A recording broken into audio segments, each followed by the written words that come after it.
This is M6. I'm going to post a link to an article in the description that really helped me make sense of what was going on in this lesson and how to do it. And I think it'll be really beneficial to have during our exam, so I'll go ahead and post that. And for this lesson, for the most part, I'm going to be ignoring these benzene rings. It's really messy, so just ignore. Let me see if I can just. So ignore like all this.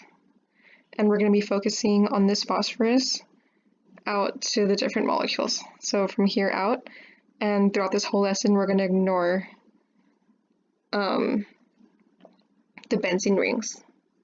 So let's get started. I'm going to go ahead and zoom in. So we're going to want phosphorus with 5 bonds. So for this one, I see that it's a lone pair. I'm going to detach this bond over here from the iodine to the carbon.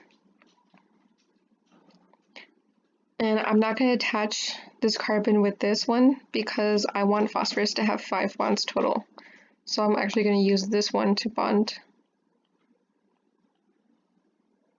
So in the end, phosphorus is satisfied with those 5, the lone pair and the 4 bonds.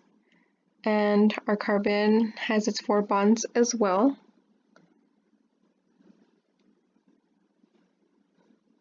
And our iodine now has 3 lone pairs.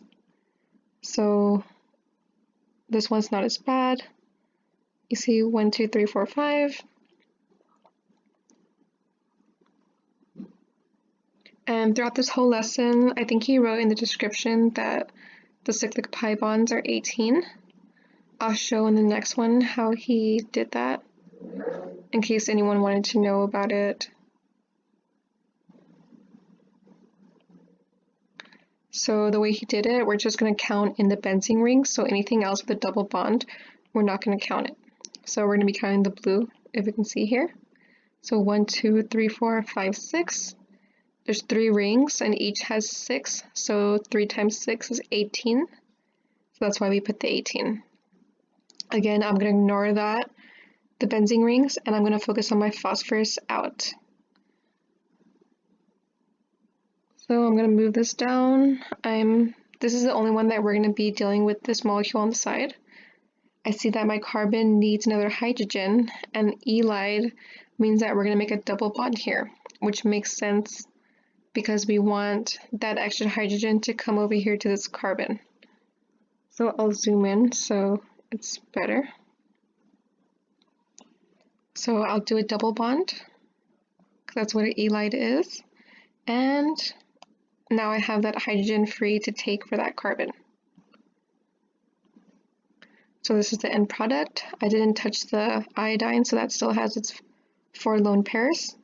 The phosphorus has 5 bonds, so it's happy. And this carbon has 4 bonds, it's happy. And now this carbon has that other hydrogen. So everything looks to be good. Just double check whenever you do these that everything has the right amount of bonds. Again, we're going to put 18.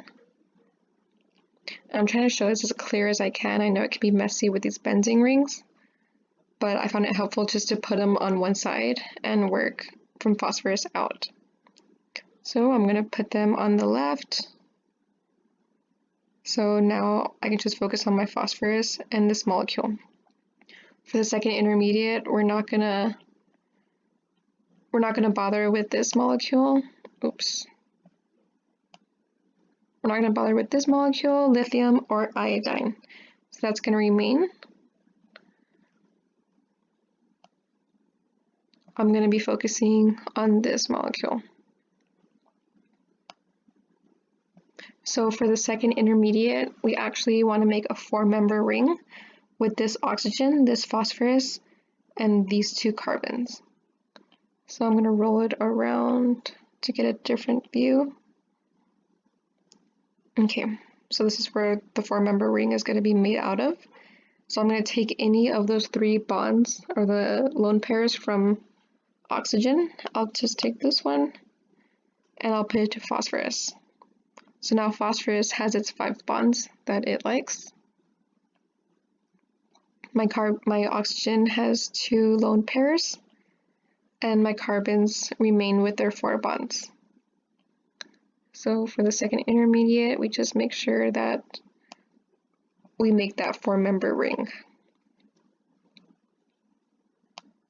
and that all these have the right amount of bonds, and we don't touch the molecules that I moved over to the left.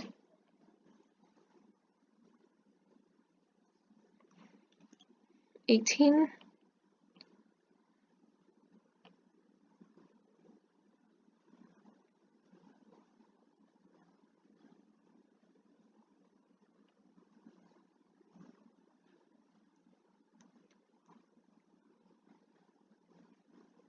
Okay, the final products is when we dissociate those two. So remember, we made that 4-member ring, and now we're going to dissociate this molecule. Oh, let me move this because it's a little messy. We're not going to deal with this again, or these two.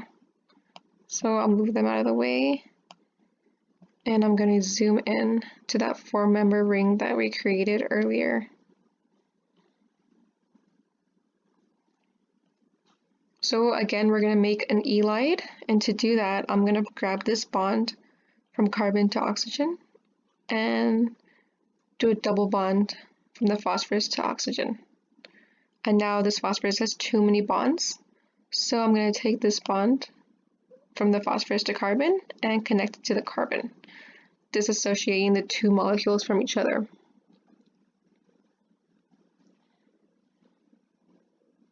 And what we have in the end, we have this carbon-carbon double bond to the 6-member ring, and then we have this phosphorus with the double bond oxygen, the ylide. So phosphorus has its 5 bonds that it likes, oxygen has 2 lone pairs, and all of these carbons have the right amount of bonds. So you see when we remove the oxygen, this left the carbon with only 3 bonds. That's why we moved it from the phosphorus to double bond it. And we didn't touch anything over here, just these 2 moves. 18, again.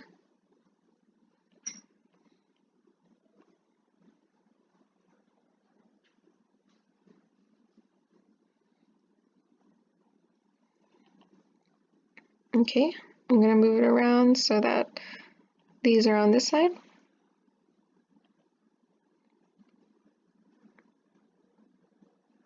And again, I'm not touching this.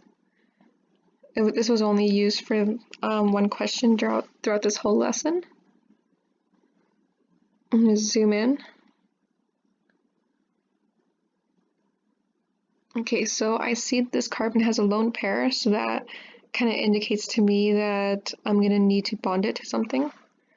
And so to do that, I'm going to release these bonds from the oxygen. And now this carbon has 3 bonds only. So this is a perfect match. I'm going to take this bond and attach it to that carbon and hit arrange. And as you can see, when we did the second intermediate, this is what we started off with until we made that 4-member ring, and then we made that 4-member ring, and then we disassociated the 2 molecules from each other. But this will be the first intermediate, our oxygen with 3 lone pairs that will then get attached to the phosphorus, so you can leave this phosphorus with only 4 bonds. So for the first intermediate, this will be the only one that has a phosphorus with 4 bonds to make room for this oxygen in the second one.